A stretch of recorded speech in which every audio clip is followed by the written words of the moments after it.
This weekend we created a project called PLAYPARK, which has been held in Rousseau Terrace Gardens. Basically, it's our participation project. We're trying to get the general public of all ages to kind of interact with high-end pieces of artwork, which are kind of all about participation.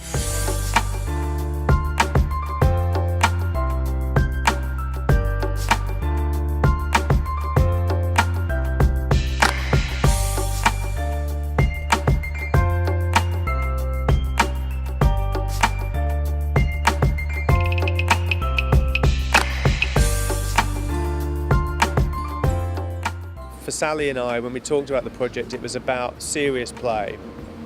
Play as something that was intellectual as well as fun, and chess seems to encapsulate that. I've spent the past few months coming up and making this chess set off and on, and now I've let it loose to the public and they've been playing with it and seem to be enjoying it. Also, I helped Colin Priest and we worked together to make a mini golf course, and that has been a wild success as well. People seem to have loved that. The children love them both, but what's nice about the chess set as well is that the adults seem to like it and they seem to understand the play element.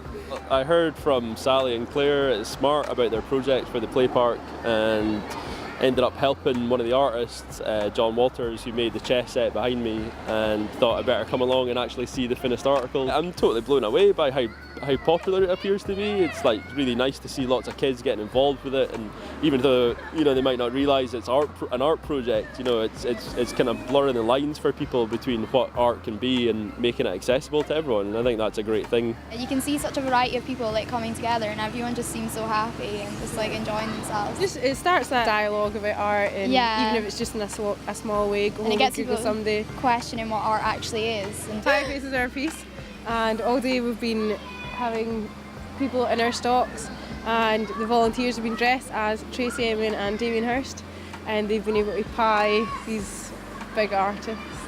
Who wouldn't want to pie Tracy Emin and Damien Hirst? So as part of this Play Park weekend, we worked with Patricia Fleming Projects in Glasgow to create INTERZONE by Ian Kettles, and that was to basically site 6 inflatable sculptures across the city, getting people to look at their city in a different way, engage with art on a different level, and just seeing people taking photos and tweeting beside these massive large-scale sculptures is really exciting. Well, we were invited by Smart consultants to make an impact creating public artwork through the city, and it was an obvious choice to invite Ian to do that with his range of inflatable sculpture.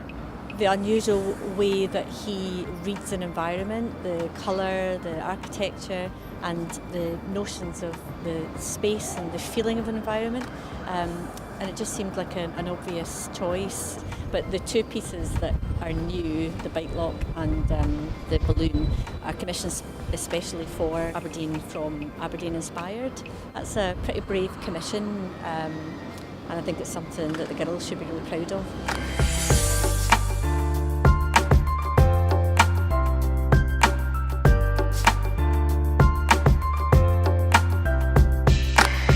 Play Park was funded by Aberdeen Inspired.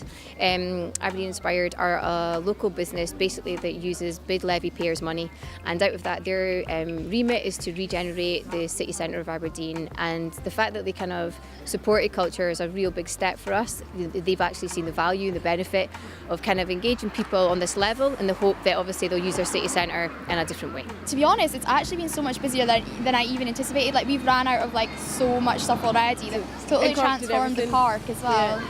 A space that's normally never used in Aberdeen. It's just come to life. No, I actually work just around the corner from here, and I heard about this because somebody came in with a flyer a couple of days ago and thought it looked good, so I thought it'd be fun to bring the kids along. I think it's good. This park's normally just a nice place to come out and have your lunch every now and again.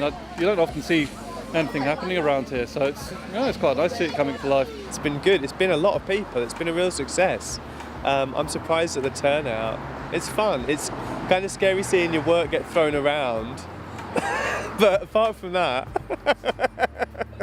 something that we were talking about earlier also was that they're very simple games. They're very traditional. They're very static in a sense. There's no CGI. There's no tricks and bobbins. I think against the very angular environment of Aberdeen and the beautiful grey palette, you know, to have public art punch out at you with such zing and vigour is definitely going to be eye-catching, and yeah, it might create an appetite for the public to want more interaction in the city with the visual arts, with cultural activity. Well, I live fairly close by, and I just walked past, and I didn't know about the event. But as soon as I saw it, I thought I would walk past and walk in, and I think it's absolutely fabulous. I love it. Seeing the art being demonstrated and being shown in the city is fantastic. And if Aberdeen ever want to win the City of Culture, I think they need to encourage things like that, not just on an ad hoc basis, but on a regular basis.